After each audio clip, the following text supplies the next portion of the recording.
Very very welcome to all साथियों। Exam fighter number 1 पे आप सभी का स्वागत है।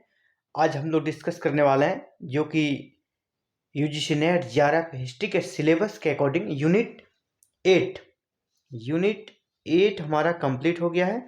तो यूनिट 8 से जितने प्रश्न आज तक यूजीसी नेट जेआरएफ के एग्जाम में पूछे गए हैं, प्रीवियस ईयर क्वेश्चन को हम लोग आज डिस्कशन करने वाले हैं, वो हिस्ट्री के यूनिट 8 से। हमारा जो सब्जेक्ट है हिस्ट्री के यूनिट 8 से आज तक एग्जाम में जितने प्रश्न पूछे गए उसे हम लोग डिस्कस करेंगे। तो स्टार्ट करते हैं। कुल 40 प्रश्नों का आज हम लोग डिस्कस करने वाले हैं और इसी तरह और भी जितने प्रश्न हैं 2 से 3 क्लासेस में इसको कंप्लीट कर लेंगे हम लोग। सबसे पहला प्रश्न है, 1850 में भारत में बड़े पैमाने के उद्योग के उदय की पूर्व संध्या पर निम्नलिखित में से कौन सा प्रमुख समुदाय पश्चिमी तट से निर्यात योग्य 2 प्रमुख वस्तुओं कपास और अफीम का व्यापार करता था। यानी हम लोग जानते हैं 1854 में भारत में पहले एक सूती वस्त्र उद्योग की स्थापना होती है मुंबई में कवास जी नाना भाई। और कवास जी नाना भाई किस समुदाय से थे? तो पारसी समुदाय के थे। इसलिए इसका राइट आंसर सी होगा, क्योंकि उसमें पारसी समुदाय मुख्य रूप से कपास और अफीम के व्यापार में संलग्न थे। और 1854 में जो भारत का पहला सूती वस्त्र उद्योग की स्थापना होती है मुंबई में, तो वो कौन सा तट है? मुंबई पश्चिमी तट है। और पश्चिमी तट में जब कपास से ही हमारा सूती वस्त्र बनता है, उसके पहले उद्योग की स्थापना होती है। और कवास जी नाना भाई पारसी थे, इसलिए इसका राइट आंसर सी होगा, कोई कंफ्यूजन नहीं। दूसरा है प्रश्न, और ये प्रश्न कब आया है? यूजीसी नेट पेपर 2 हिस्ट्री अक्टूबर 2020 में 2020 में ये आया हुआ प्रश्न है। क्वेश्चन नंबर 2, निम्नलिखित में से कौन से सुधारवादी मुस्लिम नेता ने एक आधुनिकतावादी उर्दू पत्रिका तहजीब उल अखलाक, बिल्कुल ये साधारण सा प्रश्न है, तहजीब उल अखलाक किसकी रचना है? तो सैयद अहमद खान की रचना है। इसका राइट आंसर बी होगा। राइट आंसर इसका बी हो जाएगा, सैयद अहमद खान। इसकी भाषा क्या है? उर्दू है। इसे आप याद रखिएगा। और ये कब आया हुआ? ये प्रश्न आया हुआ अक्टूबर 2020 में। ये भी प्रश्न अक्टूबर 2020 में आया हुआ है। निम्नलिखित में से 3 नंबर, निम्नलिखित में से किसने 15 जनवरी 1876 को 1876 कलकत्ता में Indian association for the cultivation of science की स्थापना की? तो इसकी स्थापना किसने की? इसकी स्थापना की थी महेंद्र लाल सरकार। महेंद्र लाल सरकार ने इसकी स्थापना की थी। इसका राइट आंसर का डी होगा। और ये भी अक्टूबर 2020 यूजीसी नेट के एग्जाम में आया हुआ प्रश्न है। क्वेश्चन नंबर 4, कौन सा एक आर्य समाज का आदर्श वाक्य नहीं है? कौन सा आर्य समाज का आदर्श वाक्य नहीं है? शास्त्री वर्ग के प्राधिकार में विश्वास, ईश्वर के पितृत्व और मनुष्यों के भ्रातृत्व में विश्वास, शुद्धि आंदोलन, लिंगों के बीच समानता। तो ये सारे हैं, बस ए नंबर को छोड़ के। तो इसका राइट आंसर ए होगा। 5वां नंबर प्रश्न है, ऑल इंडिया वुमेन कॉन्फ्रेंस की स्थापना किस वर्ष हुई थी? तो ये बिल्कुल ऑब्जेक्टिव डायरेक्ट क्वेश्चन है। ये 1927 में इसकी स्थापना हुई थी। राइट आंसर इसका ए होगा। ऑल इंडिया वुमेन कॉन्फ्रेंस की स्थापना 1927 में हुई थी। और ये भी प्रश्न अक्टूबर 2020 में आया हुआ प्रश्न है। Calcutta and Howrah smoke nuisance act, Calcutta and Howrah smoke nuisance act के अनुसार जूट मिलों के उत्सर्जन पर नियंत्रण लगाया गया। यह अधिनियम बंगाल काउंसिल, किसने? बंगाल काउंसिल ने किस वर्ष पारित किया था? तो यह एक्ट 1863 में पारित किया गया था और 1863 में लागू भी हुआ था। अगला है, निम्नलिखित में से किस किसान नेता ने भारत के विभिन्न क्षेत्रों में किसानों के बीच संगठनात्मक कार्य आरंभ किया ताकि वे ब्रिटिश सरकार से अपनी शिकायतें कर सके? किन नेताओं ने भारत के विभिन्न क्षेत्रों में किसानों के बीच संगठनात्मक कार्य आरंभ किया ताकि वे ब्रिटिश सरकार से अपनी शिकायतें कर सके? संगठन बनाया था। तो वो कौन से नेता थे? तो इसको आपको दिया गया है ऑप्शन यहाँ पे, उनमें से आपको राइट आंसर बताना है।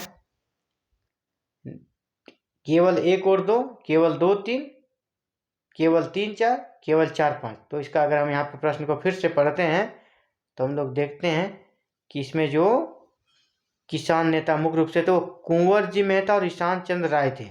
इसीलिए 1 और 2 जो ऑप्शन होगा वही इसका राइट आंसर होगा। तो 1 और 2 किसमें है? ए नंबर में, इसलिए इसका राइट आंसर ए नंबर होगा। अगला प्रश्न, और ये भी देखिए अक्टूबर 2020 का ही प्रश्न है। आप साइड में देखिएगा, हर साल के लिए यहाँ पे ईयर लिख दिया गया, किस साल का प्रश्न है ये। अब अगला है 8 नंबर, 1855 के संथाल विद्रोह के निम्नलिखित में कौन से लक्षण थे। इसमें कौन से लक्षण थे आपको चुनना है।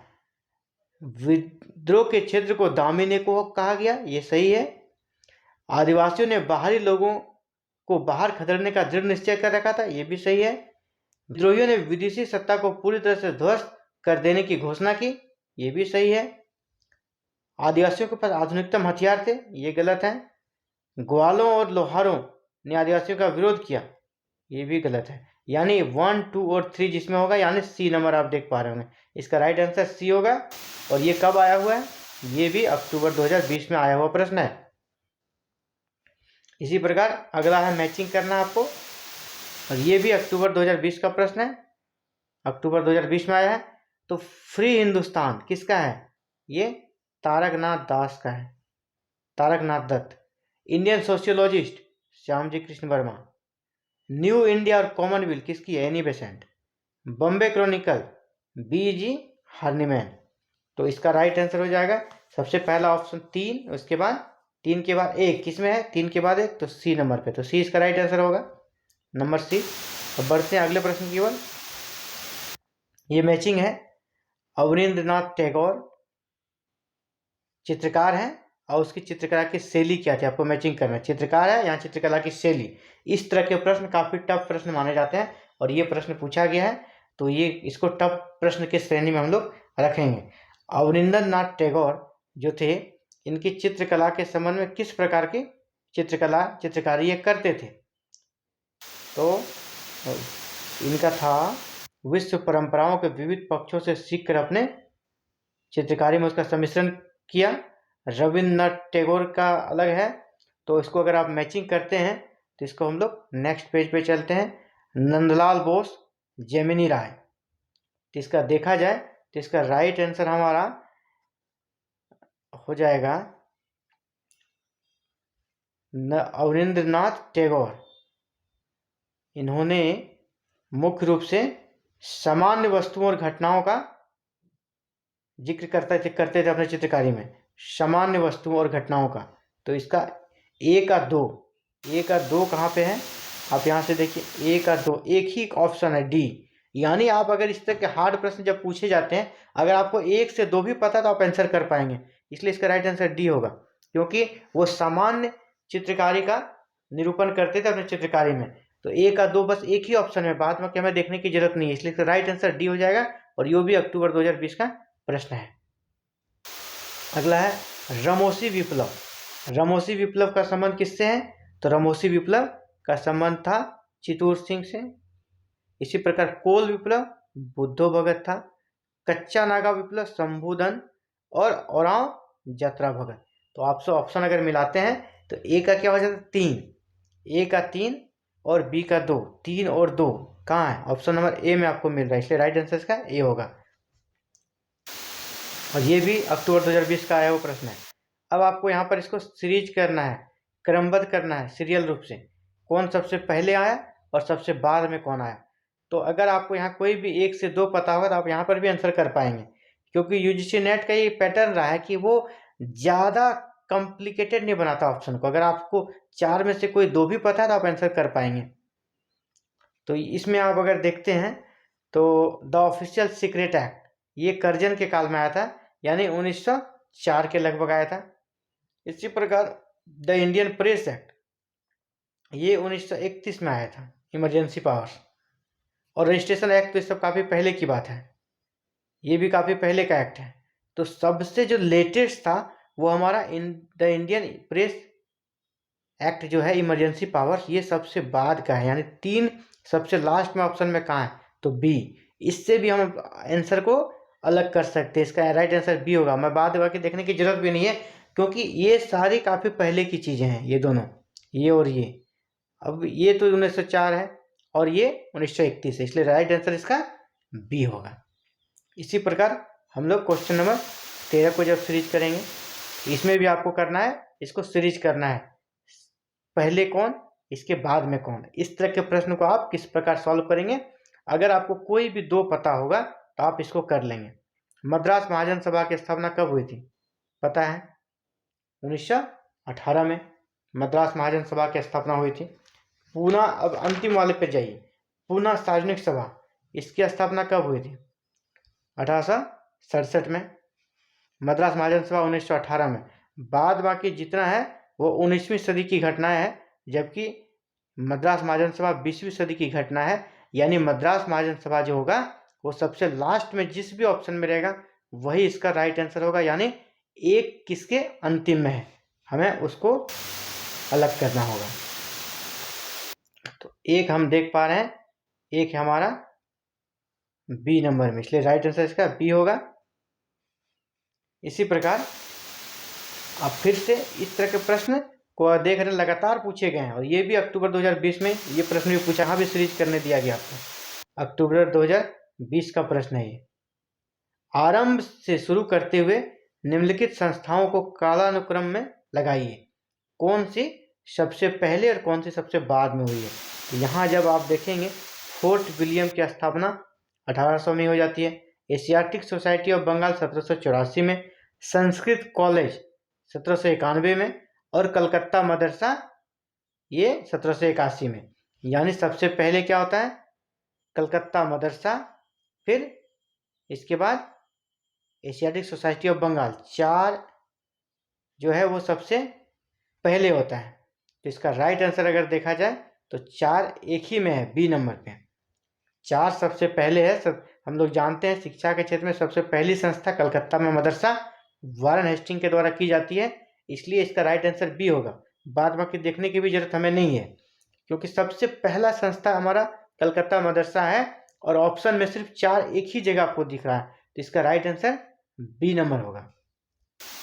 बाद बाकी आप बिना देखे भी इसका आंसर कर सकते हैं। यही होता है यूजीसी नेट की खासियत कि अगर आप एक या दो भी ऑप्शन में आप जान रहे हैं तो आप आंसर कर पाएंगे। देखिए ये भी अक्टूबर 2020 का प्रश्न है। ये सब है एग्जाम में किस प्रकार आंसर करें उसका ट्रिक। हर चारों ऑप्शन को आपको जानना जरूरी भी नहीं है, और अगर जान भी नहीं तो मिलाने का भी जरूरत नहीं है, क्योंकि आपको पहले ही आंसर मिल गया, तो क्यों उतना हम टाइम वेस्ट करें। देखिए इसको कथन और तर्क वाला है, इसमें ए और आर में आपको भारतेंदु हरिश्चंद्र ने राजनीतिक और सांस्कृतिक ढांचे के भीतर राष्ट्रवादी सोच और लेखन के अपने विशिष्ट शैली की रचना और विकास किया, यह है। अब दूसरा है आर में तर्क, ब्रिटिश राज के अधीन होने के कारण भारतेंदु हरिश्चंद्र को शासकों के प्रति और प्रचंड देशभक्ति के अस्तित्व में कोई विरोधाभास नहीं दिखाई दिया।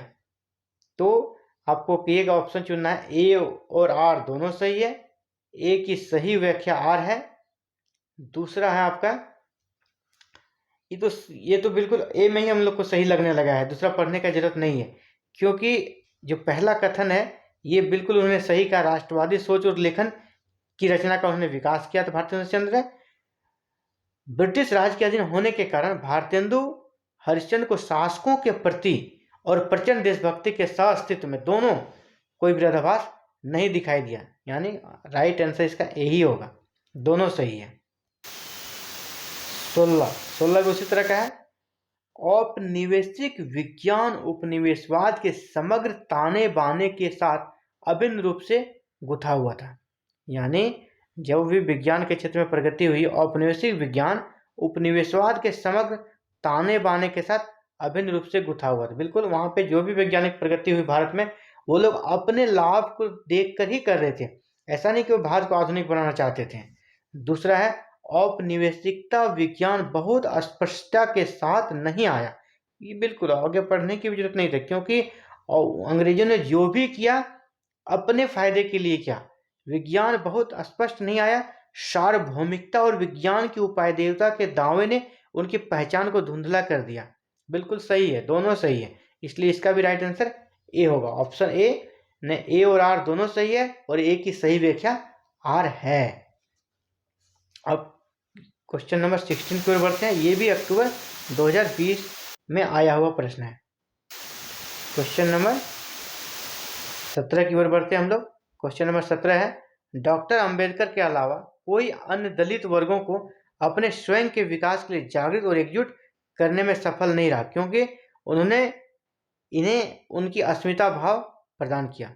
ये तो सही है, अंबेडकर जी ही थे एकमात्र नेता जिन्होंने इसको जागृत और एकजुट करने में सफल रहे थे, बाद बाकी कोई सफल नहीं रहे थे।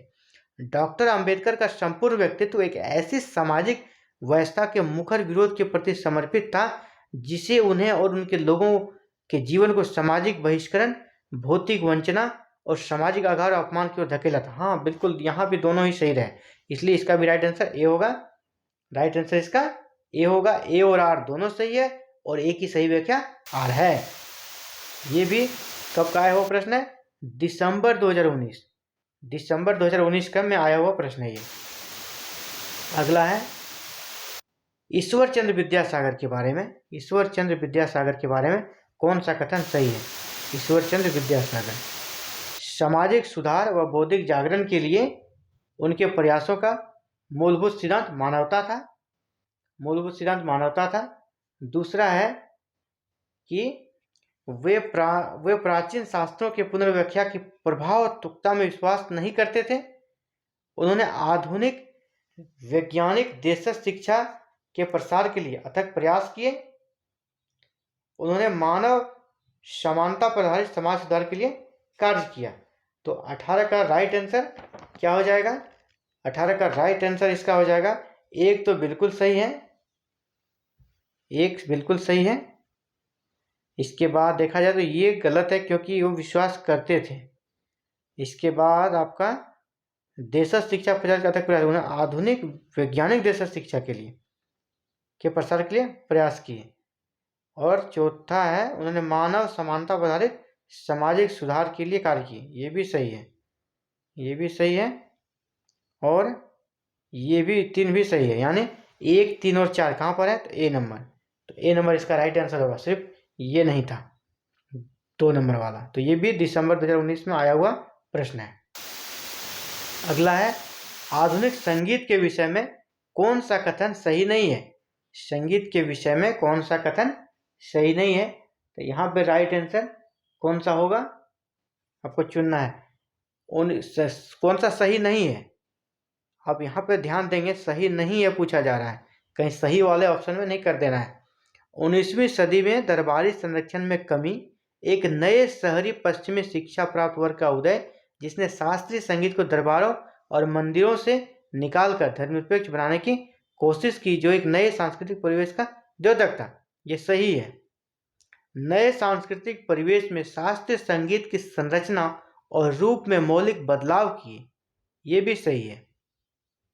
आपसे पूछा जाए कौन सही नहीं है? एक समुदाय के रूप में राष्ट्र के उभार ने भारतीय शास्त्रीय संगीत को उपयुक्त तरीके से परिभाषित, पुनर्गठित, पोषित और उपभोगित किया। ये भी सही है।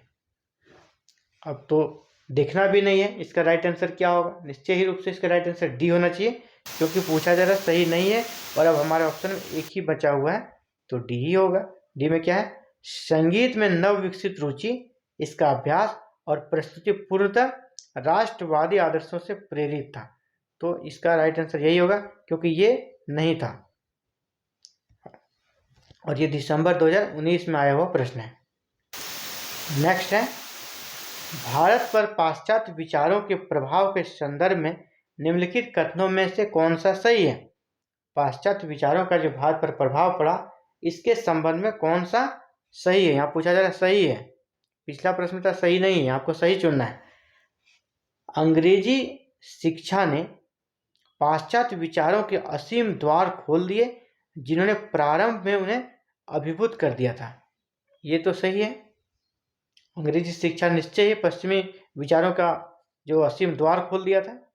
दूसरा, अंग्रेजी शिक्षा के माध्यम से आई पाश्चात्य विचारों की स्वीकृति ब्रिटिश शासन की स्वीकृति के समानार्थी थी। ये सही नहीं है। इसी प्रकार इसने तुरंत राजनीतिक सत्ता के खिलाफ राजनीतिक चेतना और प्रतिरोध को जन्म दिया। बिल्कुल इससे ऐसा हुआ था क्योंकि जब अंग्रेजी लोग पढ़ लिख ले गए, अनेक आधुनिक विचारों से परिचित हुए तो राजनीतिक चेतना आई और प्रतिरोध का विचार का जन्म हुआ था। इसने तर्कवाद की भावना को जागृत किया जिसके कारण हर धर्मीय सिद्धांत की निरंकुशता और परंपरागत सत्ताओं, विश्वासों एवं प्रथाओं के खिलाफ मानसिक विद्रोह हुआ। मानसिक विद्रोह हुआ। तो 20 का आपका ऑप्शन क्या बन जाएगा अगर देखा जाए तो ऑप्शन यहाँ पे 1 और 3 बन रहा है, 1 और 3, यानी राइट आंसर इसका बी होगा। और ये भी दिसंबर 2019 में आया हुआ प्रश्न है। इसी प्रकार जो अगला प्रश्न है, सामाजिक मुक्ति की दिशा में हुई समस्त प्रगति अवस्था विधि से अनुबंध विधि और परिवार और जाति व्यवस्था के नियंत्रणों से व्यक्ति की स्वेच्छा जनित स्व आरोपित नियंत्रणों में परिवर्तन का सूचक है। यह कथन किसका है? 19वीं सदी के सामाजिक परिवर्तन के बारे में निम्नलिखित कथन किसका है, यह पूछा जा रहा है आपसे। निम्नलिखित कथन किसका है? सामाजिक मुक्ति की दिशा में हुई समस्त प्रगति अवस्था विधि से अनुबंध विधि में और परिवार और जाति व्यवस्था के नियंत्रणों से व्यक्ति की स्वेच्छा जनित स्व आरोपित नियंत्रणों में परिवर्तन का सूचक है। यह कथन है एमजी रनाडे का। यह प्रश्न भी 2019 का आया हुआ है। अगला है, निम्नलिखित में से पलामू यानी रांची के किस जनजाति ने 1857 के विद्रोह में भाग नहीं लिया? 1857 के विद्रोह में किस जनजाति ने भाग नहीं लिया था? चेर और भोक्ता जनजाति ने 1857 के विद्रोह में भाग नहीं लिया था। इसलिए इसका राइट आंसर ए हो जाएगा। अगला है, नाटक और उसके रचनाकार। नाटक को किसने लिखा है और उसके रचनाकार कौन है, इसको मैचिंग करना है आपको। इसको जब मैचिंग करेंगे तो देखते हैं, धर्मवीर भारती ने क्या लिखा है? धर्मवीर भारती ने लिखा है अंधा युग। इसी प्रकार विजय तेंदुलकर ने क्या लिखा है? घासीराम कोतवाल। और फिर गिरीश कर्नाड ने लिखा है हयवदन। और हबीब तनवीर ने लिखा आगरा बाजार। तो इसका राइट आंसर क्या हो जाएगा? राइट आंसर इसका डी बन रहा है, डी नंबर। इसी प्रकार अगर 24 की ओर बढ़ते हैं, प्रश्न 24, निम्नलिखित में से कौन से कथन सही हैं? आपसे पूछा जा रहा है कौन सा कथन सही है 24 नंबर में। यहाँ भी राइटर विशेषकर प्रेमचंद की रचनाओं से संबंधित प्रश्न है। इनमें से आपको चुनना है कौन सा उसके लिए प्रेमचंद के संबंध में सही है। पहला, प्रेमचंद उन पहले लेखकों में थे जिन्होंने दलितों को गरीबों के एक भाग के रूप में और उसकी विशिष्ट समस्याओं के साथ स्वतंत्र और महत्वपूर्ण चरित्रों के रूप में दर्शाया। तो ये इसका सही है, ये इसका सही है। तो प्रेमचंद की साहित्यिक कृतियां उसके समय के राजनीतिक और सामाजिक आंदोलन को प्रतिबिंबित नहीं करती, ये गलत है। इसी प्रकार अगला जो ऑप्शन है उसमें है कि प्रेमचंद के उपन्यास पारंपरिक हिंदू धर्म के विचारों के प्रति समर्पण दर्शाते हैं। नहीं, वो किसी एक के प्रति नहीं था, उनका सेकुलर टाइप्स के होता था, ये भी गलत है। अब है 4, प्रेमचंद के अंतिम और सर्वाधिक महत्वपूर्ण कहानियों में एक कफन सर्वप्रथम उर्दू में 1935, बाद में हिंदी 1936 में प्रकाशित हुई। इस पर यह उनका समन्वयकारी व्यक्तित्व दर्शाता। हाँ, ये सही है। इसीलिए ये ऑप्शन 3 और 4 में आप देख सकते हैं, इसमें हिंदू धर्म को लेकर कहा था, सिर्फ हिंदू धर्म को समर्पित थी, लेकिन ऐसा नहीं है, क्योंकि उसका जो कफन जो लिखा था उन्होंने, वो पहले उसने उर्दू में ही लिखा था। यानी 1 और 4 सही है, तो राइट आंसर इसका ए नंबर होगा। और ये भी दिसंबर 2019 में आया हुआ प्रश्न है। अगले प्रश्न की ओर बढ़ते हैं, कौन सा सुमेलित नहीं है, आपको ये चुनना है। तो Surendra Nath Banerjee, a nation in making, सही है। इसी प्रकार Valentine Chirol, the legacy of the Lokmanya, नहीं, ये गलत है। तो आपसे पूछा जाए कौन सा सुमेलित नहीं है, तो यही हो जाएगा बी। आगे पढ़ने की हमें जरूरत नहीं पड़ेगी, इसे राइट आंसर इसका क्या हो जाएगा? बी। वैलेंटाइन सिरोल की रचना नहीं है। बाद बाकी जैसे शाहनवाज खान की रचना है my memories of INA and its Netaji, Subhash Chandra Bose की रचना इंडियन स्ट्रगल 1935 to 1942, ठीक है। दीनबंधु मित्रा द्वारा लिखे गए किस नाटक में बंगाल के बगान मजदूरों के शोषण को उजागर किया गया है? तो दीनबंधु मित्रा की रचना कौन सी है? नील दर्पण। राइट आंसर इसका ए हो जाएगा।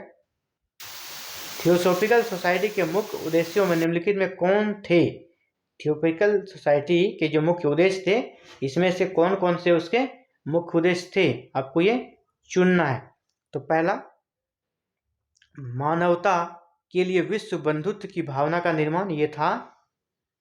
इसी प्रकार दूसरा है ऑप्शन, प्राचीन धर्मों, दर्शनों और विज्ञानों को बढ़ावा देना, ये भी था। ईसाई धर्म सिद्धांतों की सर्वोच्चता की उद्घोषणा, नहीं, इन्होंने ईसाई धर्म, ये ज़्यादा तो भारत की जो संस्कृति है, भारत का जो हिंदू धर्म है, इसका ये सपोर्ट करते हैं, इसलिए ऑप्शन 3 गलत होगा। प्रकृति के नियमों का अन्वेषण और मनुष्य में छुपी देवी शक्तियों का विकास करना, हाँ बिल्कुल, ये भी ये करते थे, इसलिए 1, 2 और 4 ऑप्शन किसमें, ए नंबर, इसलिए राइट आंसर ये होगा। ये भी दिसंबर 2019 में आया हुआ प्रश्न है। बढ़ते हैं अगले प्रश्न की ओर। कथन और कारक वाला आ गया। 1781 में वारेन हेस्टिंग्स ने, 28 नंबर देखिए, 1781 में वारेन हेस्टिंग्स ने कलकत्ता मदरसा की स्थापना की। 1791 में जोनाथन डंगन ने वाराणसी में संस्कृत कॉलेज की शुरुआत की थी। तो ये सही है, हमसे भी जानना, ये सही है, ये सही है। अब इसका आर में क्या दिया गया, इसको देख लेते हैं। ये दोनों संस्थान कंपनी के न्यायालयों में कानून के प्रशासन की सहायता के लिए योग्य भारतीयों को नियमित आपूर्ति उपलब्ध करवाने के लिए डिजाइन किए गए थे। हाँ बिल्कुल, इसका पहला जो लक्ष्य था कि ऐसा वर्ग बनाया जाए जो कि भारतीय कानूनों को पढ़ सके और वहाँ के जजों को बता सके ताकि वो सही निर्णय दे सके, इसलिए इसका भी राइट आंसर ए होगा, दोनों सही है। अगला है, निम्नलिखित भारतीय विद्या शास्त्रियों को उसके काल क्रमानुसार व्यवस्थित कीजिए। इसको भी यहाँ पर आपको अरेंज करना है। तो देखा जाए, अगर आपको इसमें कोई भी 1 से 2 अगर आपको आ रहा होगा तो आप ऑप्शन कर पाएंगे निश्चित रूप से। देखा जाए, सबसे पहले इस दिशा में प्रयास किसने किया था? विलियम जोन्स सबसे पहले थे। तो विलियम जोन्स किस में है? ए और सी में है, यानी 1 से आपका काम नहीं चलेगा, आपको और एक आना चाहिए इसके अकॉर्डिंग। इसके बाद देखा जाए तो सबसे बाद कौन आ सकता है, हमें ये चूज करना होगा। सबसे बाद में जेम्स बर्गेस, ठीक है, भारतीय, सही उत्तर का चयन करना है आपको और स्टार्टिंग से लेकर अंत की ओर। तो सबसे पहले आपका हो गया, आप एक तो कर पा रहे हो कि विलियम जोन्स 1 नंबर पे रहेंगे। अब आपको सबसे लास्ट में कौन हो सकता है, ये आपको चुनना है। सबसे लास्ट में आपका देखा जाए तो कनिंघम होंगे। कनिंघम काफ़ी बाद में आते हैं, और तो कनिंघम यहाँ पे आपका हो जाएगा अलेक्जेंडर कनिंघम सबसे लास्ट में। तो इसलिए इसका राइट आंसर क्या हो जाएगा? सी। मतलब आपको अगर 2 आ रहा है तो आप आंसर कर पा रहे हैं, आपको 2 से ज़्यादा आने से अच्छी बात है, लेकिन 2 भी आ रहा है तो आप आंसर कर पा रहे, क्योंकि ऑप्शन में कभी भी इतना फंसाता नहीं है यूजीसी नेट के एग्जाम में। अब आपको यहाँ पे अरेंज करना है, मैचिंग करना है। 30 नंबर प्रश्न को पढ़िए। 30 नंबर प्रश्न में आपको मैचिंग करना है। द सत्य महिमा धर्म ऑफ उड़ीसा, सत्य महिमा धर्म ऑफ उड़ीसा, ये किसकी है? ये महिमा देसाई, ये है महिमा देसाई। इसी प्रकार द स्वामी नारायण संप्रदाय ऑफ गुजरात, द स्वामी नारायण संप्रदाय ऑफ गुजरात, ये किसकी है? ये सहजानंद स्वामी की है। इसी प्रकार द परमहंस मंडली, द परमहंस मंडली, ये हो जाएगा दादोबा पांडुरंग। देव समाज शिव नारायण अग्निहोत्री, ए नंबर। तो ये कौन सा ऑप्शन में है? ऑप्शन आपको चाहिए 2, 3, 4, 1, 2, 3, 4, 1। तो ऑप्शन नंबर ए बन रहा है इसका सही आंसर, इसलिए राइट आंसर ए हो जाएगा। ये भी जून 2019 का प्रश्न है। जून 2019 में यह प्रश्न आया हुआ था यूजीसी नेट के एग्जाम में। अगला है डायरेक्ट, और इसको हम लोग इजी क्वेश्चन में गिनेंगे। कौन फरेजी आंदोलन से संबंध नहीं था? हम लोग 2 जान रहे हैं, हाजी सैयदुल्ला और टीटू मियाँ, तो इससे संबंध थे। अब दूदू मियाँ और नया मियाँ में आपको चूज करना है कौन सा इसका राइट आंसर होगा। तो देखा जाए तो कौन संबंध नहीं है, आपसे पूछा जा रहा है कौन संबंध नहीं है, तो इसलिए इसका राइट आंसर क्या हो जाएगा, राइट आंसर इसका हो जाएगा नया मियाँ। टीटू मियाँ, दूदू मियाँ ये थे और हाजी सिराजुल्लाह नया मियाँ, इसका राइट आंसर डी हो जाएगा। चलते हैं नेक्स्ट की ओर। निम्नलिखित में कौन सा युग्म सही रूप से सुमेलित नहीं है। यहाँ पे आपको चुनना है कौन सा सही सुमेलित नहीं है। बाद बाकी सभी सही है, बस एक सही नहीं है, उसको आपको अलग करना है। All India women conference, Margaret cousins, ये सही है, ये तो सही है। इसी प्रकार अगला है, नीचे से हम लोग मिला रहे हैं the national council of women, the national council of women, lady Mehribai Tata, ये भी सही है। Women's Indian association, women's Indian association, ये गलत है। भारत स्त्री महामंडल, सरला देवी चौधरानी, ये भी सही है। यानी इसका राइट आंसर बी हो जाएगा, ऑप्शन बी सुमेलित नहीं है। ये आपका जून 2019 में आया हुआ है। इसमें से किसने भारत के चलचित्रों की अवधारणा का प्रवेश कराया।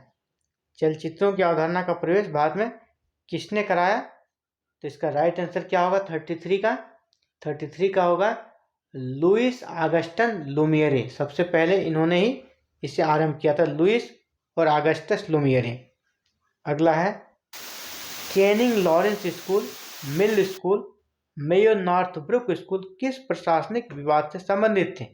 यानी ये जो विवाद हैं, ये जो मिल स्कूल, मेयो नॉर्थब्रुक स्कूल किस प्रशासनिक विवाद से संबंधित थे।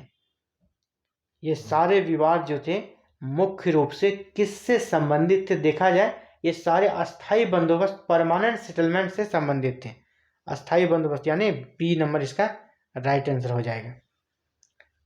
35, क्वेश्चन नंबर 35, निम्नलिखित में से क्या सही क्रम में सुमेलित नहीं है। कौन सा सुमेलित नहीं है आपसे पूछा जा रहा है। तो जैसे कि द हिंदू, सुब्रमण्यम अय्यर, सही है। अमृत बाजार पत्रिका, मोतीलाल घोष, ये भी सही है। बंगाल, सुरेंद्रनाथ बनर्जी, सही है। सुधारक, सुधारक हम लोग जानते हैं गोपाल कृष्ण गोखले की रचना है, तो ये सुमेलित नहीं है। या यही आपसे पूछा है कौन सुमेलित नहीं है, तो यही ऑप्शन नंबर डी इसका सही आंसर हो जाएगा। प्रार्थना समाज के सिद्धांतों के विषय में निम्नलिखित में कौन सा वक्तव्य सही नहीं है। प्रार्थना समाज जो कि महाराष्ट्र में इसकी स्थापना हुई थी और ब्रह्म समाज का ही एक अंग था, इसके संबंध में कौन सा सही नहीं है। यह आस्था कि ईश्वर एक है, इसका कोई रूप नहीं है, ये सही है। मनुष्य की जातियों के उन्मूलन और विश्व बंधुत्व में विश्वास, ये भी सही है। हिंदू समाज से एक भिन्न संप्रदाय बनाने की में विश्वास नहीं, इन्होंने हिंदू समाज में रहकर ही हिंदू समाज में सुधार करने का बीड़ा उठाया था, इसीलिए इसका ये गलत है। और आपसे पूछा जा रहा है कौन सा गलत है यानी कौन सा सही नहीं है, तो इसका राइट आंसर क्या हो जाएगा, राइट आंसर इसका यही हो जाएगा सी। ऐसा नहीं था, वो हिंदू धर्म में ही सुधार करना चाहते थे। ये दिसंबर 2019 का आया हुआ प्रश्न है। आदिवासी विद्रोह के बारे में निम्नलिखित में से कौन सा कथन सही नहीं है। आदिवासी जो विद्रोह हुआ था, जितने भी विद्रोह हुए उनके संबंध में एक सामान्य सा यहाँ पे बातें कही गई, इनमें से कौन सा सही नहीं है आपको ये चुनना है। लॉर्ड लिटन की नस्ल भेदभाव की नीतियों के कारण वासुदेव बलवंत फड़के का सशस्त्र विद्रोह 1876-77 में तेजी से भड़का था, लॉर्ड लिटन की नीतियों के कारण। अगला है राजमहल की पहाड़ियों के संथालों ने 1855 में विद्रोह किया क्योंकि वे राजस्व अधिकारियों के दुर्व्यवहार, पुलिस तथा जमींदारों के और साहूकारों से तंग आ चुके थे, ये सही है। असम के अहोम वर्ग ने 1828 में विद्रोह किया क्योंकि ब्रिटिश सत्ता ने बर्मा युद्ध के बाद हटने के वायदे पूरे नहीं किए, ये भी सही है। ओखा मंडल के वाघेराओं ने 1818-19 में विद्रोह किया क्योंकि ब्रिटिश सरकार की सहायता से बड़ौदा के गायकवाड़ शासकों ने बलपूर्वक वसूली की, ये भी सही है। देखा जाए तो ये सही नहीं है। वासुदेव बलवंत फड़के ने लिटन की नीतियों की नस्ल भेदभाव से संबंधित नहीं था, इनका अपना कृषि से संबंधित था। इनका जो था कृषि से संबंधित विद्रोह था, इसलिए इसका ऑप्शन नंबर ए सही नहीं है। इसीलिए इसका राइट आपसे पूछा जाए कौन सा सही नहीं है, तो ए सही नहीं है, इसलिए राइट आंसर इसका ए हो जाएगा। राइट आंसर 37 का क्या हो गया, ए। करते हैं 38 में क्या है, निम्नलिखित भारत में किसान आंदोलन के बारे में कौन सा कथन सही नहीं है। किसान आंदोलन के संबंध में पूछा जा रहा है, कौन सा कथन सही नहीं है। स्वामी सहजानंद सरस्वती ने 1929 में बिहार प्रांतीय किसान सभा का गठन किया, ये तो सही है। कांग्रेस सोशलिस्ट द्वारा 1938 में उत्कल किसान संघ की स्थापना की गई। कांग्रेस के ये सही है। अब ये सही नहीं है, बी। अभी अंतिम देख ले, सी देख लेते हैं। कांग्रेस सोशलिस्ट पार्टी कार्यकर्ता एनजी रंगा 1933-34 में आंध्र प्रदेश में अनेक किसान मार्च आयोजित किए और जमींदारी आंदोलन की मांग, ये भी सही है। 1935 में एनजी रंगा और नंबूदरीपाद ने मद्रास प्रेसिडेंसी में किसान आंदोलन के प्रसार का प्रयास किया और south Indian federation of peasants and agriculture labour का गठन किया। ये सही है, ये भी सही है, ये भी सही है, लेकिन यहाँ पे ऑप्शन नंबर बी सही नहीं है, जबकि आपसे पूछा जा रहा है कौन सही नहीं है, इसलिए इसका राइट आंसर क्या हो जाएगा, बी हो जाएगा राइट आंसर। 39 में फिर से आपको मैचिंग करना है, इसको मैचिंग करना है। मेरी वोllस्टोनक्राफ्ट, मैरी वोllस्टोनक्राफ्ट, उसकी कौन सी रचना है, मेरी वोllस्टोनक्राफ्ट की रचना है आपका vindication of the rights of women, ये हो जाएगा। मैचिंग कर लेते हैं इसको, 2 हो जाएगा। ताराबाई शिंदे ने स्त्री पुरुष तुलना, बिल्कुल ये हो जाएगा। Pandita Ramabai the high cast Hindu women, इसकी रचना बहुत फेमस रचना थी। तो अब मिल्सेंट गैरेज फर्स्ट, इसकी अब एक ही ऑप्शन बचता है 3, तो इसका 3 हो जाएगा। तो अगर मिलाए तो क्या हो जाएगा, 2 1 4 3, 2 1 4 3 यहाँ पे है बी नंबर। अब 40 लास्ट प्रश्न है, निम्नलिखित पत्र पत्रिकाओं समाचार पर कौन सा पत्रिका डॉक्टर भीमराव अंबेडकर संबंधित नहीं है, भीमराव अंबेडकर से संबंधित नहीं है। तो मुख्य नायक है, जागृति नहीं है, स्टार्टिंग में यही नहीं है, जबकि मुख्य नायक है, जनता भी है और बहिष्कृत भी है। तो इसका राइट आंसर 40 का ए नंबर हो जाएगा, जागृति भीमराव अंबेडकर की रचना नहीं है। और ये दिसंबर 2018 यूजीसी नेट के एग्जाम में आया हुआ प्रश्न है। तो अभी आप देख रहे थे हिस्ट्री यूनिट 8 से संबंधित अब तक यूजीसी नेट के एग्जाम में आए हुए थे सभी प्रश्नों का डिस्कशन। तो उम्मीद करता हूँ ये आपके लिए काफ़ी फायदेमंद रहेगा अपनी तैयारी को जज करने में। तो मिलते हैं कल फिर नए वीडियो के साथ। Thank you for watching this video and connecting with exam fighter number 1। Have a nice day.